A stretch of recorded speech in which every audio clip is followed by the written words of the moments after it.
So if you've been following along so far, you've built a database, you've qualified the database. What do? Now you have a database of people, hopefully of 100, but I want you to know if you only have 25, you can still have a successful real estate business because it will build.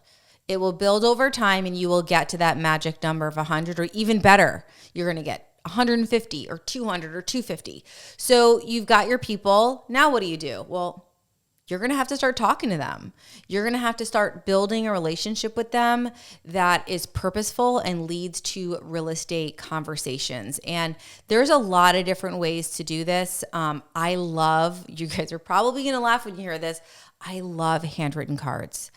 Question for you. Have you ever received a handwritten card in the mail and been disappointed?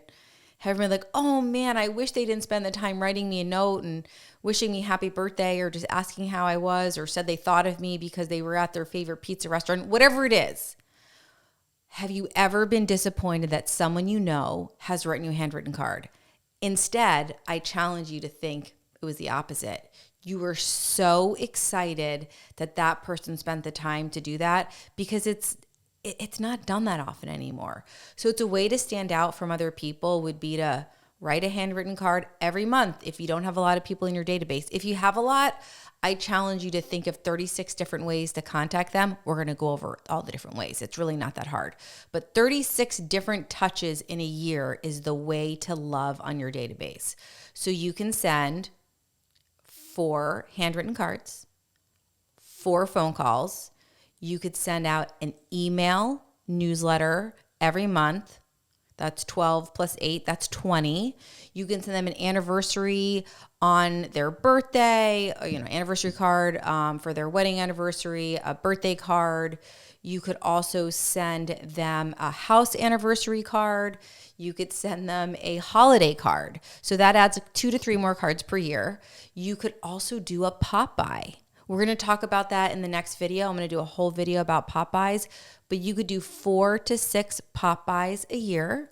I'm also going to suggest that you do what I call breaking bread. You actually meet people in person. COVID's over or mostly over. You can definitely meet people for coffee in person. And guess what? If they're not local, don't count them out. Let's just say they're an hour and a half away and it's going to be really hard to connect with them. Write them a card, throw in a $5 or $10 Starbucks card and say, hey, I know we can't meet in person for coffee, but I'd love to enjoy a cup of coffee with you. And you can do it over Zoom. I did this all the time during COVID, and it works great with customers that moved out of town that still really like you, that still have people they connect with here. You just have to consistently think of ways to connect with people. So handwritten cards, meeting in person, phone calls, email newsletters, and you could also send them a quarterly newsletter about what's going on in the area. It could be monthly too. So it's really easy to build to that 36. Another great way to connect with people would be to have a customer appreciation event or just an appreciation event. You could call it something different. Tons of different ways to do them. A lot of people around Thanksgiving do pie giveaways where customers come in. People do cookies and pictures with Santa. People do something with the Easter Bunny. Or a really neat one I've seen is where you can sign up for I'm talking about Easter again, Easter eggs, and you could help people with their Easter egg hunt at their own home. You could do something at a local ice cream shop. And often those, if they're locally owned businesses, they're happy to provide you a discount to help you.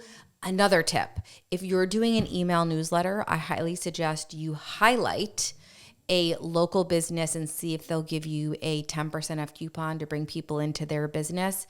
I know a lot of agents that do this. Local loves to help local. So there's a lot of options there, low cost, but you've got to figure out how to connect with your people. Phone calls are number 1.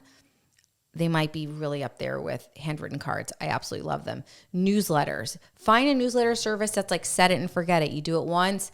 It's automated. It's going to cost a little bit of money, but showing up in their inbox is important.